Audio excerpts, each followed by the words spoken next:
So how about for those people in like, for example, in the 40s, how would you say to someone who feels stuck? First of all, in Japan, 40s is young. You might as well be 20. But because a lot of people get caught up on, particularly with savings, it's like I have more and more savings. And so money is very much like it's a tool. It's like hammers and saws, right? Hammers and saws to build houses. You can't just collect hammers and saws, hammers and saws, and hammers and saws and never build a house. I think when you sit down and think about, okay, what am I going to use the tool called money for? Right. And then you can say, okay, wow, this is a much better life. This is a much more fulfilling life for me. Right. I want to talk a little bit about the family and legacy that you mentioned in your book.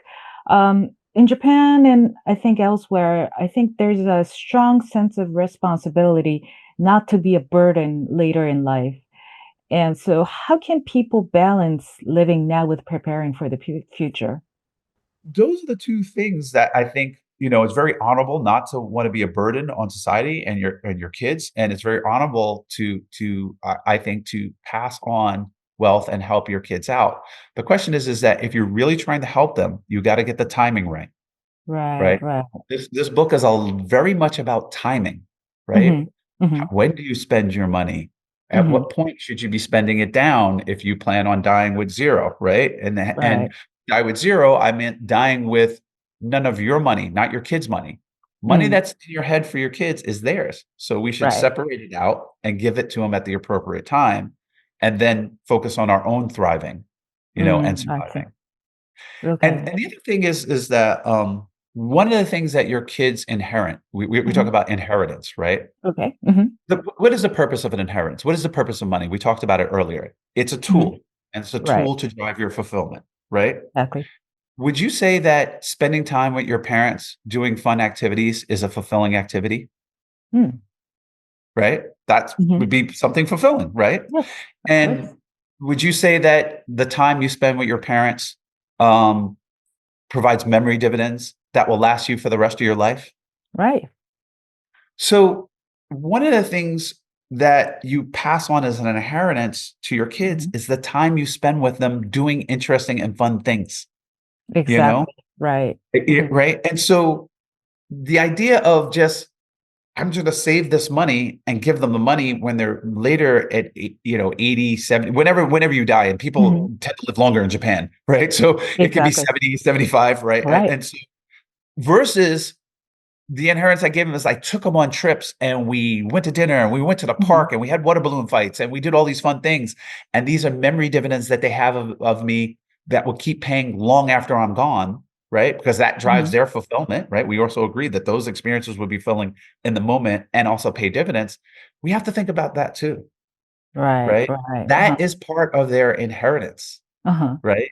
Is those moments and special times with you, Hmm. And it doesn't have to cost a lot of money. It could be like, hey, I bought tickets to walk this park or go to this Right. museum, Right. Uh-huh. right? It doesn't have to, it's not just for rich people. It's just the Right. concept, right? The Uh-huh. concept of what is an inheritance? Is it Mm. just the money? What is the purpose of the money? To create meaningful experiences. Well, couldn't I give Right. you some of that inheritance in the form of meaningful experiences and Hmm. spend a little bit of that money now?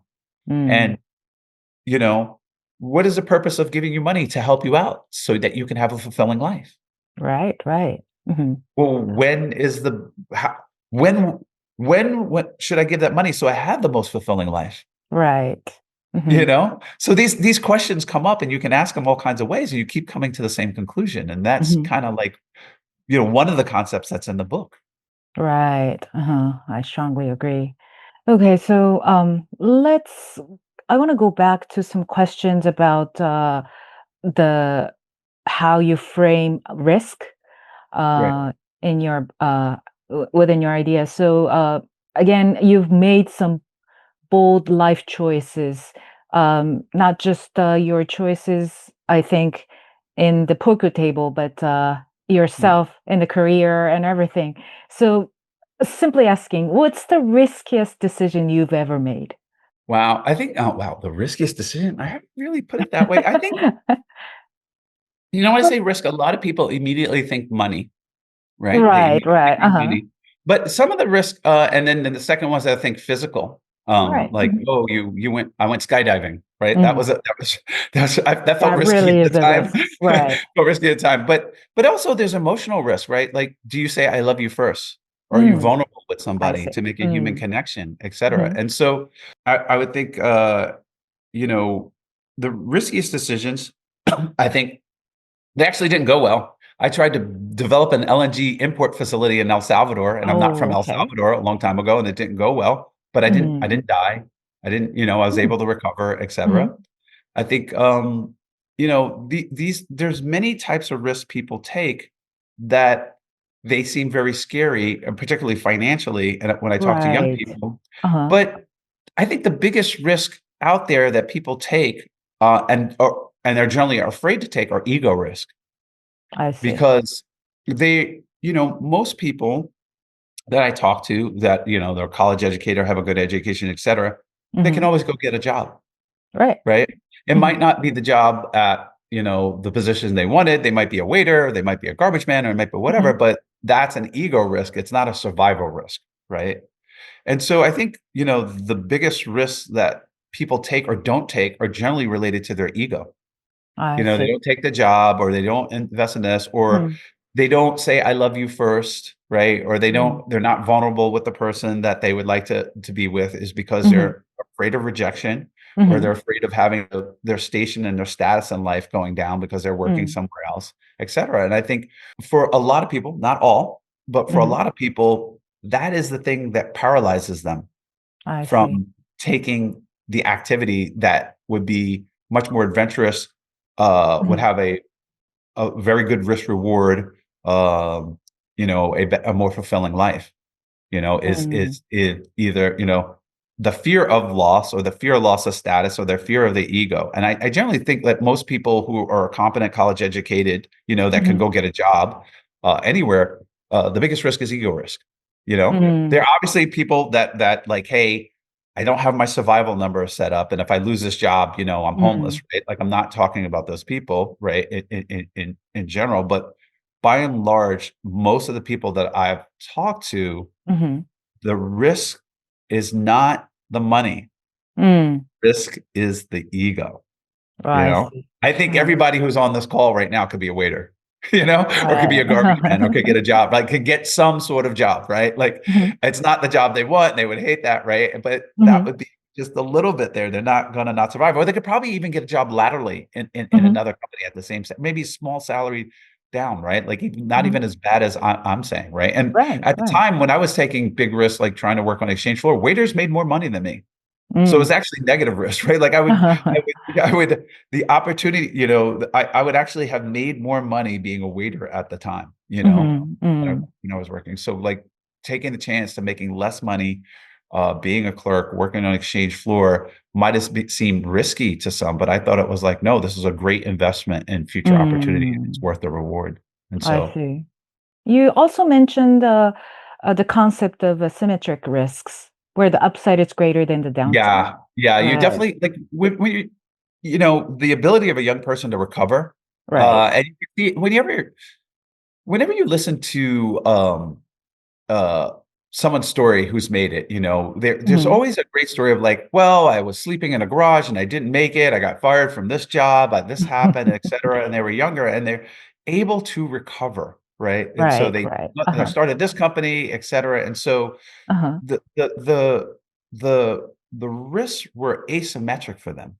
If Mhm. it, doesn't work, it's like, okay, I'm making 10% less per year, right? Mhm. And I can start over. If it hits, I make 1,000x, 100x. I have this great Mhm. ride and career, or I'm on a talk show talking to people about how I made it, right? And Mhm. it's not that if you just take the risk, it's going to happen. It's just that you are in the arena, you're at bat, you have a chance of hitting a home run. Doesn't mean that you won't strike out, uh, Right. but it just means that you're on the playing field and you have a chance. Mhm. And when you strike out, it's not like they throw you overboard or you die, right? You just Mm, go right. back to another job and you try it again Uh-huh. and try it again. And you have a you have that ego risk of like, I didn't make it. And your friends are like, you didn't make it or you struck out. Right. But by and large, taking these risks when you're young, where, you have lots of time, right? I always tell young people, they're like, oh, you're richer than me. You're a billionaire. You have more than 1 billion seconds. I only have a couple hundreds of millions of seconds left to live, And so so you have the time to keep going at bat and try it again and again. And I don't, right? And then when you succeed, you have more time to enjoy all of that than I have left the rest of my life. And so I often tell people, like, look at what the real risk is to your life, your whole fulfillment, and how many times you get out that versus, the fear of just failing and it all falls apart. Okay. So how about for those people in, like, for example, in the 40s? I'm in mid 40s. A lot of people in the 40s feel that they have too much to lose, like a mortgage, a family, or a stable job. How would you say to someone who feels stuck? Yeah, first of all, Japan 40s is young. You might as well be 20. But How we have a lot to think about, not I just think, my work, but my family and my parents and everything, right? Yeah, I think, like, looking at each individual situation, it's going to sort of get individual what you have. But I think, like, you have a support network and you have savings and you have the ability to take certain risks. I mean, like, you're not going to lose your family because you took a risk, right? Like, you can talk and get them on. You'll need your emotional support, right? Of what's going on. But like it's really about what type of life do you want? Do you want this adventurous life, and is the reward worth it? Like, for some people, right? Like, let's just say we're just talking about monetary risk, right? If you have looked at your life and you're like, this is what I want out of life, and exactly, and I really don't want to spend time to, I don't know, go on a yacht or whatever. Like, it's not that appealing to me. There's no real reward, right? Like, we should be thinking about the reward in terms of the life we want, right? And if you don't want that, then the risk reward isn't there. But if you're like, I desperately want a super yacht and I want to travel around the world and I want to build this company, et cetera, then we think about, okay, the reward is great. It means a lot to you, right? You want this to happen. How can we design the risk such that if it doesn't work out with my family, not lose the house? Can I get an apartment in a cheaper town? Can I move from Tokyo to, I don't know, a cheaper town out west? Like, what can I do to stomach this blow? And I think these are, very individual, for each person.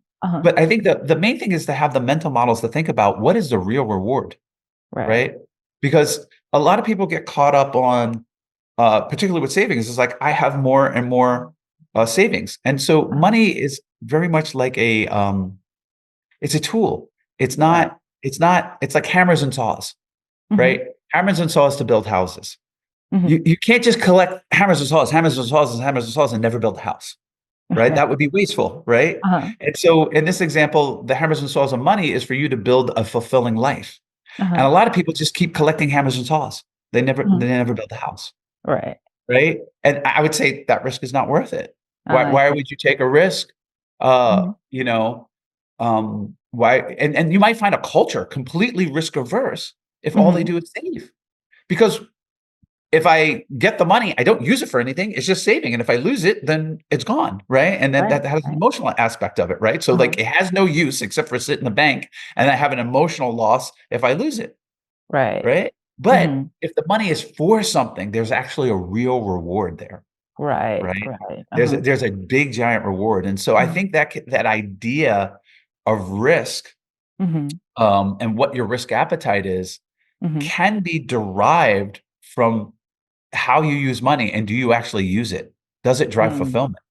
Do you follow me? Does that make sense to you? Right? Like, if it has no purpose, right? Like, it's like, why would I go risk all my time and effort and this emotional energy and my ego risk to go and try to make more money if I'm not going to use it anyway? Right? Makes sense, right? So I think when you sit down and think about, okay, what am I going to use the tool called money for? Right. And then you could say, okay, wow, this is a much better life. This is a much more fulfilling life for me. Right. I'm gonna take this or I just want to take this adventure. I'm Mhm. going to learn on this trip. Even in failure, you learn. I think this whole book is about based on all my failures, right? All the things I did wrong, I've learned about, and I'm able Mhm. to write this book and share it with everybody so that, my dad used to say, there's three ways to learn. You can learn the easy way. You can learn from other Right. people's mistakes. You can Mhm. learn the hard way. You can learn Mhm. from your own mistakes. And there's the third bucket, the people that never learn, right? Right. You know what I mean? So There you go. so Right. you don't want to be in the third bucket, right? Those Right. not three ways to learn, but three types of learners, Mhm. And so I am a hard way learner. I learn from Mhm. my own mistakes, and I'm sharing with people so that they can have a more fulfilling life, and hopefully they learn the easy way, not Mhm. learning from my mistakes, not their own. Okay, so Yeah. this will be my last part. So let's shift to a little personal, some of the personal questions. So, has writing this book changed your own habits or mindset? Yeah, I think what it's done is help organize my Right. thoughts Uh-huh. for me, and it helps hold me accountable. I originally you may have heard me say this before. I wrote the book to save my own life. And Okay. people will go, Mhm. "Wait, what do you mean save your own life? Were you dying?" And I say, "Well, let's say somebody was choking and you Uh-huh. did the Heimlich maneuver and you saved them and they go, 'Oh gosh, you saved my life.' Mhm. Guess what's going to happen? 100% they're still going to die. They Mhm. just won't die that day. Mm. You understand? So no matter when you save somebody, they're still Uh-huh. going to die. So Mhm. what did you do? What does it mean to save somebody? Well, Mhm. you give them more time, more I love yous, more Mhm. trips, more trips with grandma, more hanging out with friends, more activities, more fulfillment. And Mhm. so when I write a book about optimizing my life, Mhm. not being on autopilot, what am I doing? I'm giving myself more I love yous, more trips, more fun, more fulfilling life. I'm doing the same thing, Right, right? right. And Uh-huh. so, in a sense, like at the extreme, if you're just living on autopilot and not have a fulfilling life, like what's the purpose? What is Mhm. the purpose? And so, in the beginning, I claimed that the purpose of life is to being fulfilled. And so, writing this book has helped hold me accountable. Like my wife goes, "Hey, we have to do our time bucketing. We have to think about what Mhm. are we going to do, in these 5 years." Or when I fell in love with riding the prefecture train around Tokyo, I was like, "We got to ride trains everywhere." Right? Like we gotta go touring. We gotta ride on trains. We gotta ride on trains. And we sat down, we thought about it. We said, wait a minute, you can still walk cities. You're still healthy. We can do Mm. these things. You can ride trains to the day Mhm. at 90, Mhm. and enjoy that. Right. Let's, do the more physically demanding activities now, Uh-huh.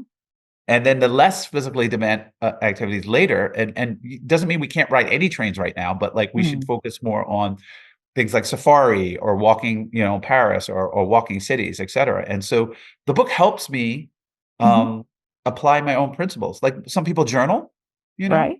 Mhm. it's kind of like my journal. Right. Oh, I see. Yeah. Oh, great. So, can you give us some message to your fans in Japan who are watching Oh this wow. video, please? There are a lot Arigato of fans. gozaimasu. There are a So lot of yeah, fans. it's it's amazing. I'm blown away that the book has done so well. I really appreciate and love Japan. I Mhm. love the culture. Uh, I really appreciate that people take the time to read the book, take notes on the book, and really take it to heart and apply it. And one of the things that I really wish for the Japanese is to have the most fulfilling life Mhm. possible, the most adventurous, daring, fulfilling, loving life possible. And I hope this book that you've read it and you become a fan of, that you're taking these concepts, right? Like the formula in the book, right? And you're applying it in your own ways, like helping it to drive your fulfillment. You're really thinking about, okay, I like doing this with my friends in my 20s. What activities like am I going to do and spend a little bit of money on, or maybe not even any money? Like I'm going to arrange games nights, or I'm going to do these things, and really getting the most out of each period in your life. That's what I really wish for Japan, and I thank you very much for reading my book, and I hope it helps you. Well, Bill, thank you so much for sharing your time and this valuable message to all the fans in Japan. And of course, your perspective was, yeah, thank you very much. You're This was welcome. truly inspiring. So, this is a message from me to all the those who are watching this video. So for watching, if you haven't read Die with Zero, I highly recommend this. It must change the way you live. So thank you, Bill, again, and I hope to see you in Japan next time. Yeah, I will let you know. Thank you. I hope to come soon. Thank you. Okay. Thank you so much. Bye-bye.